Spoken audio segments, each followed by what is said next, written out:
Известно, что работа на огороде хорошо влияет на поддержание здоровья, а также на продолжительность срока жизни людей солидного возраста. Активный образ жизни, который подразумевается при обработке своего участка, значительно снижает риски сердечных заболеваний и инсультов. В Центре общения людей старшего поколения в городе Канаш состоялось практическое занятие «Сад и огород. Секреты и тонкости». На практическом занятии особое значение в вопросах организации досуга людей солидного возраста отводилось вопросам того, как работать не в ущерб своему здоровью, что нужно и чего не нужно делать в организации огородного досуга лицам старшего возраста. Запахом отпугнуть. Это вот культуры, на них очень много крестоцветных блошек. Всегда есть.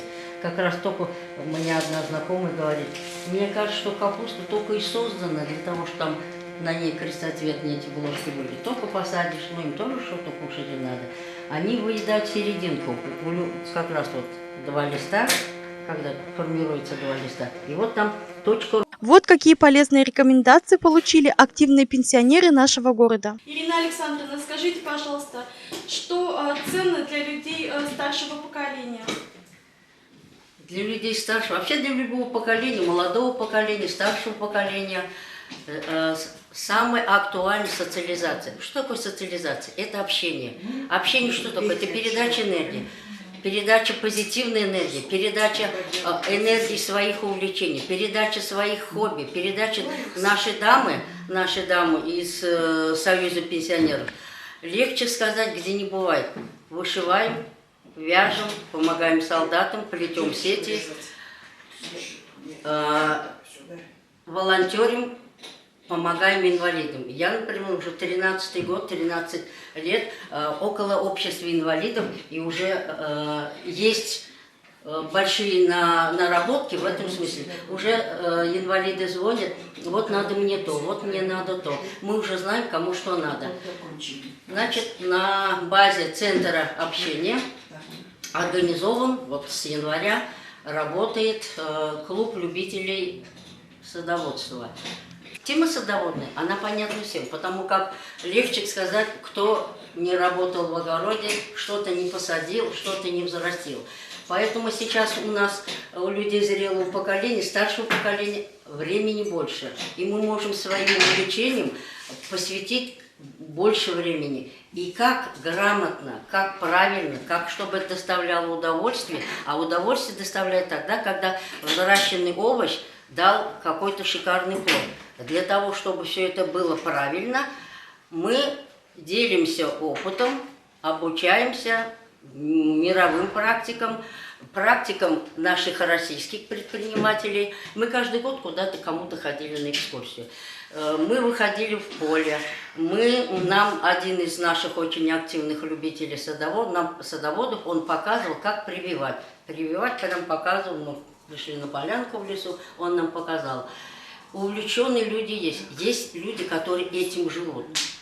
А вообще-то вот это и есть социализация. Человек чем-то должен жить. Чем будет жить? Это только общение.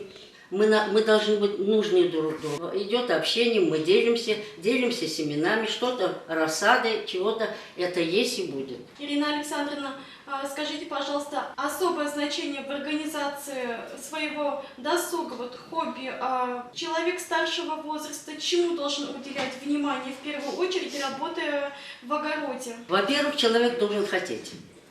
Если не хочешь, селом никого не заставит. Человек должен хотеть, должно быть желание, цель какая-то. Без цели мы говорим, что у нас нет, но цель есть у каждого. Может, она не так ярко выражена, но цель у нас у всех есть. Вот посадить. Значит, там сегодня, вот сейчас в парке проходит День здоровья. Тоже все собрались, они объединены одной целью, объединены здоровым образом жизни. Не это ли самое главное? Если есть у человека цель, он живет душа, живет и все тело. То же самое и садово-огородничество. Касательно отдыха, хотелось бы спросить, как человек должен организовать отдых, какие перерывы должен делать вот людям старшего поколения в наклон, допустим, работать тяжело, вот как они правильно должны свою работу организовать, в положении сидя работать, там на скамеечке, либо же чаще перерывы делать? Конечно, свои силы нужно соизмерять. В другой раз думаешь, значит, идти до садового участка, есть он даже 23 километра вот с нашего подъезда. Она пока дошла, она уже там все уже устала. Свои силы соизмерять надо по-любому. Поработать, отдохнуть, поработать, отдохнуть.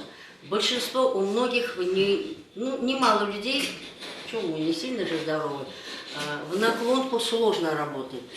Конечно, поэтому как-то надо, есть специальные наколенники, вот одеваются наколенники, можно как-то так в наклонку, полу наклоном, полу одно колено, чтобы где-то вот так вот на коленник одеть. На скамеечке тоже хорошо, неплохо, но если, например, ты пропалываешь скамеечку, сложно двигать, но по-любому надо соизмерять. Но здоровье укреплять надо, это уж там, с этого, собственно, надо начинать. Здоровье укреплять – это питание и психологическое, и физическое состояние. Потому что физическое состояние без психологического не бывает. Вот не бывает. Себя любить. Себя, если не любишь, кто тебя полюбит? Себя любить любимую. Что-то ты сделала, молодец. К концу дня там каким-нибудь пирожником себя порадовать. На следующий поставила цель, на следующий день что-то сделала, опять себя порадовать. Там, я не знаю, губную помаду купить, в частности. Тоже подарок. Утром минимум 10 целей. Значит, написать одна цель, вторая цель, любые цели, что придет в голову, что-то, например, хочешь. Может, там взять и что-то перекроить, пальто там укоротить. Вот эти цели, они дисциплинируют. Без этого не бывает. Если этого не делать, мы же хотим, чтобы что-то получилось. А если цель не поставишь, записать. 5 там, я не знаю, не меньше 10. По-любому у нас 10 целей есть. Эти цели формируют наше мышление, и Вселенная видит. Так, вот эта подруга 10 целей поставила, нравственно, понятных целей. Давайте мы ей поможем. Вселенная видит она. Поэтому это надо делать, это есть, и это будет, по-любому будет.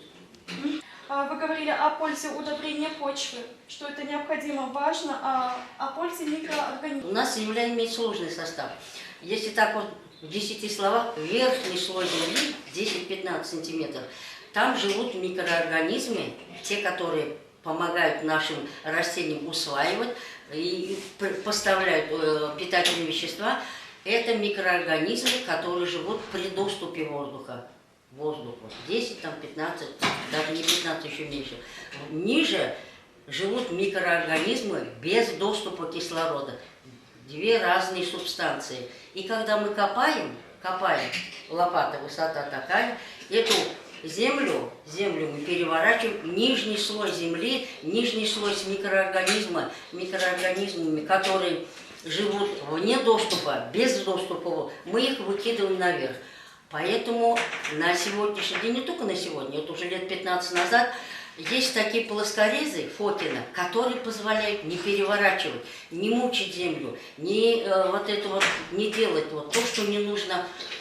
Но это же натуральные микроорганизмы в верхнем слое, как они жили, пусть живут. А те, которые без доступа кислорода, пусть там же живут. Не нужно это переворачивать, не нужно взять и выкинуть, и они там, но они по-любому подохнут. Потому что те, которые привыкли в нижнем слое без доступа, они в верхнем слое, умрут они, оно нам надо. Поэтому здесь мы учимся, как правильно обрабатывать землю, как правильно подойти, с какой любовью, с какой мыслью, с какими знаниями. Без этого не бывает. Если мы хотим, чтобы что-то получилось, что-то надо положить. Мы это делаем, мы здесь и делаем. Все, кто интересуется садоводством, все, кто что-то сажает, все, кто-то там хочет сажать, желает, пусть сюда приходит по понедельникам в час пенсионный. Центр общения старшего поколения. А старшее поколение очень любит молодое поколение. Мы им скажем, расскажем, покажем. Молодое поколение, мы ждем вас.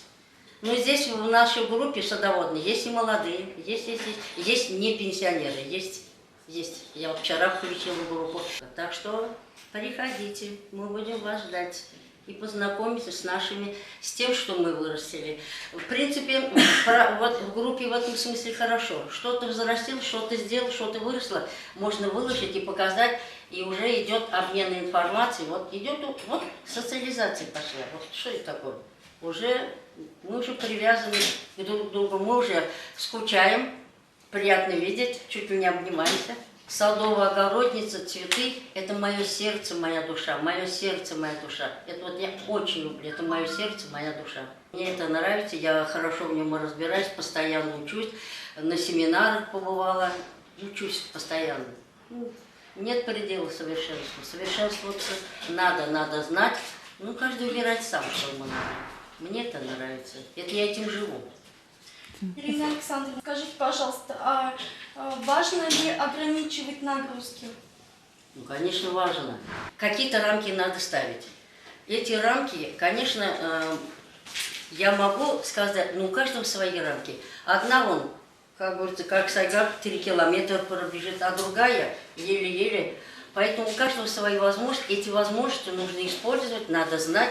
Свое тело надо знать. Надо знать, надо интересоваться, себя любить. Себя любить не будешь, ничего нельзя будет выложить. Большое спасибо, Ирина Александровна. Очень интересно, очень содержательно. Приходите, ждем вас. Также мы обратили внимание на то, что связанные одной целью, буквально, пенсионеры продолжают вязать маскировочные сети в помощь мобилизованным. В уже известную технологию вязания наши пенсионеры вкладывают не только свой труд и свои старания, но и нечто большее. Они вкладывают свою любовь, теплоту и заботу.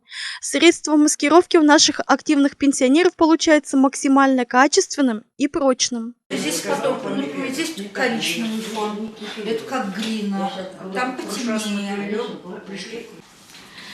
Зинаида Ивановна, скажите, пожалуйста, нам и нашим телезрителям, что вдохновляет вас на эту работу, на плетение маскировочных сетей, и что вдохновляет вас и ваших товарищей? Чтобы, как говорится, помощь солдатам, нашим ребятам, чтобы, как говорится, им легче было, чтобы они вернулись, чтобы войны не было, чтобы они живые вернулись наши. Этим вот и живем мы, как говорится, чтобы был мир на земле, чтобы этим нашим ребятам было легче. Людмила Матвеева, Галина Семенова. Пенсионный фонд России, города Канаш.